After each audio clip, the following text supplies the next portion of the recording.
Greetings, this is Diane Woods, host of My Careers Plus, and I would like to thank you for tuning into the podcast today. You are the primary focus of these podcasts, and they are designed to show you how to navigate through the career change and job search markets. My mission is to help you identify your potential, passion, and purpose and move it from paper to productivity through the action steps and tips provided in our podcast. Now, My Careers Plus can be heard regularly on this platform, Apple Podcasts, Google Podcasts, Amazon Music, Radio Public, and more. As you listen to the podcast and take advantage of our resources on the website, I believe that you can receive the success that you're looking for in this ever-changing job market. But before we get into the podcast, here's a brief word about our sponsor and then right into the podcast for today.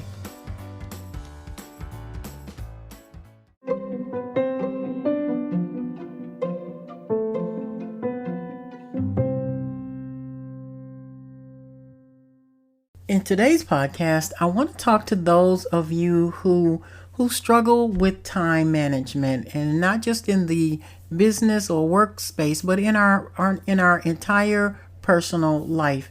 The title of this is The Balancing Act, but the subtitle is Living with the Inside of You. That's so important if you just pause a moment and think about that. What is it like living with the inside of you? And the balancing act, what we're going to talk about today, is really important for us to balance our life and our lifestyle. Now, why do we want to talk about it, and why is it important? Because we have to be able to function every single day the best that we can be, especially if we're working, we have family, we have something going on in our lives. But many times we just don't have a plan to manage that. So that's what we're talking about today. I'm talking about your faith, your family, your personal time, your playtime, your rest, and your sleep. And like I said, the subtitle is Living with the Inside of You. Now, when do we do this? When do we try to balance? We have to balance 24/7. We have to spend time doing this actively 24 hours a day, 7 days a week. And if we have never thought about it, we don't know when we should be doing this, that, and the other, and our days just kind of run right into each other. So when we're talking about the time management or balancing act, where do you find the time to do that?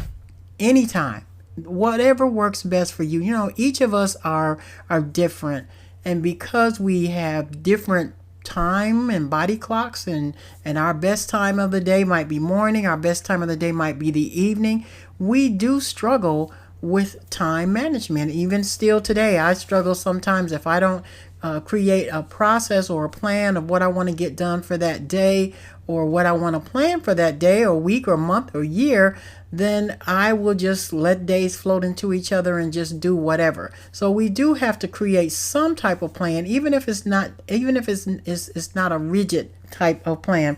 So we're going to talk about how we do this. But I just want to share a little bit about, like I said, living with the inside of you.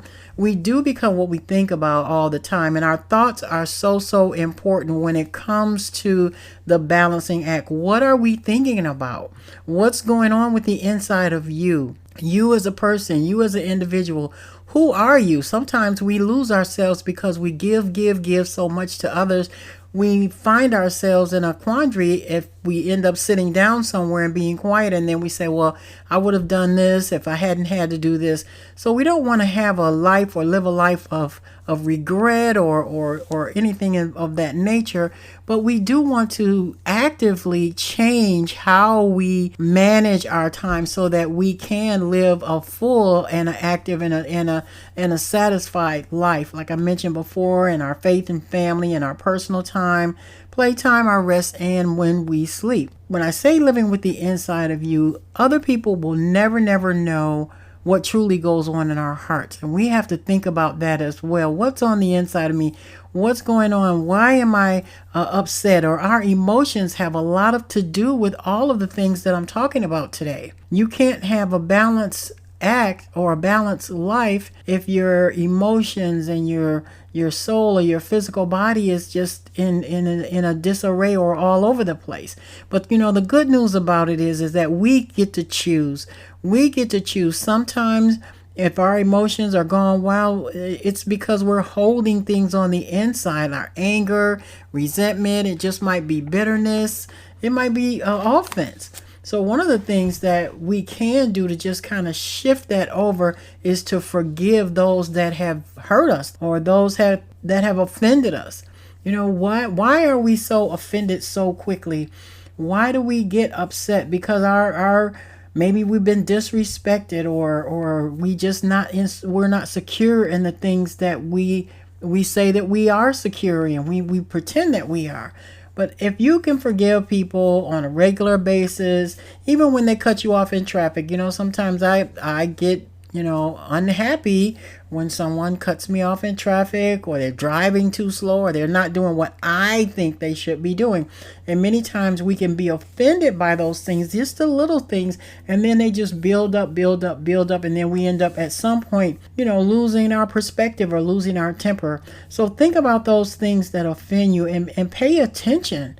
What's going on with the inside of you? Nobody knows that but you. Sometimes you have to have some professional help to manage your emotions, your definitely your physical body, of course, but a lot of times we're just thinking wrong thoughts or we're thinking negatively about ourselves. We just don't have a good perspective about who we are, or we're not secure in who we are and the gifts and the talents that we present to others. Sometimes people you feel disrespected because you're giving your best and then they blow you off in some sort of way. So just go into like I said, your heart and what it is that's going on the inside of you, because in order to balance your time, in order to balance your family life, you have to manage yourself first. Another thing you can do is just stop comparing yourself with others. You're the only one that's the way you are, and there's not going to be another person. Nobody is going to believe exactly like you believe.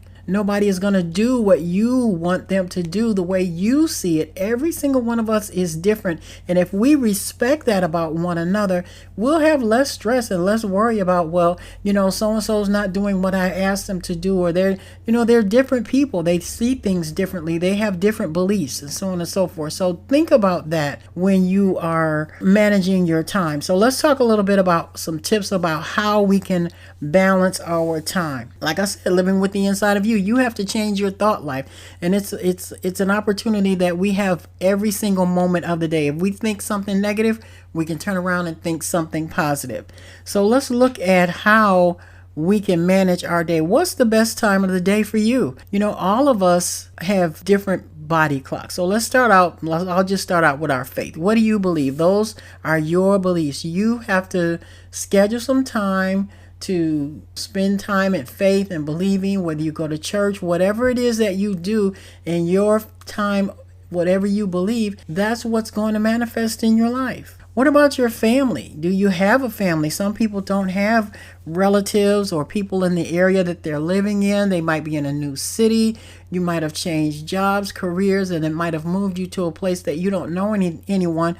Make sure that you find some individuals that, they don't have to be blood relatives, but they can still be your family, and get to know them. Build a relationship with people around you and not isolate yourself just because you don't know anyone. So your family can be anyone that you want to call your family. Now, your personal time, you have to make space.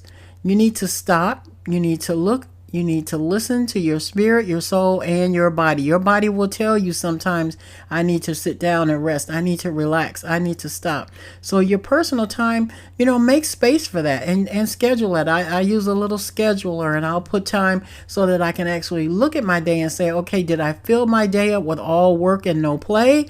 or all work and this, that, and the other for the entire week and no time for myself.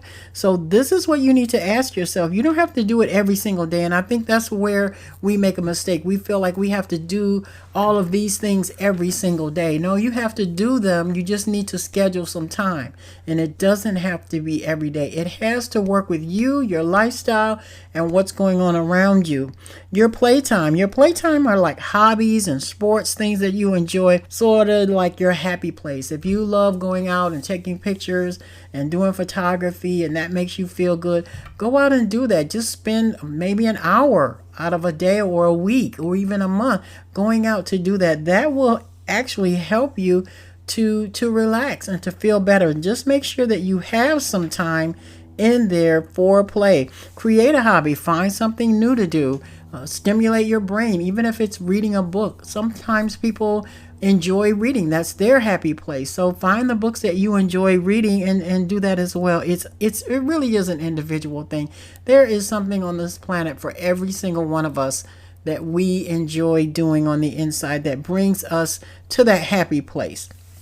Your rest, your time out. Sometimes in the daytime, if you get a break at work or if you're on the job and you get 5 minutes, make that your time out. Make that the time that I'm not going to run to the car or I'm going to do this and I'm going to do this on my break. Just go somewhere, sit down and be quiet for just a few minutes. Take some deep breaths and just relax and try to regroup your thought life. Take your time out. If you're busy with family and people at home, just go take time out. You can find some time if you really, really want to. Your sleep. That's so important because body clocks are body clocks. Everybody's is different. If I go to bed early, I'm going to wake up early, but that's how I function. Sometimes people stay up. They say, wow, they stay up till 12 or 1 o'clock in the morning, but that's their best time. Then they go to sleep and they sleep their hours and they wake up at their time. Everybody has their own, whether it's a morning, afternoon, or evening body clock. So make sure that you are getting enough sleep to not watching TV 24/7 and pushing yourself to get your goals accomplished. Because many times if we're trying to do something new or we're creating or we're working in a new business, we're trying to push the boundaries of our sleep. By doing that, though, you are not giving your mind a chance to rest and regroup. So that's what I wanted to share with you today in the podcast. I want to thank you so much for tuning in. You can listen to us now. We are on Apple Podcasts. We're on Google Podcast, Spotify, and other listening. So please share this with your family and friends. Also, visit our website. We have our ATS resume class on there and soon to have some other classes that we'll be putting on there in regards to helping you with that career change. Thank you again so much for tuning in, and you have a great one.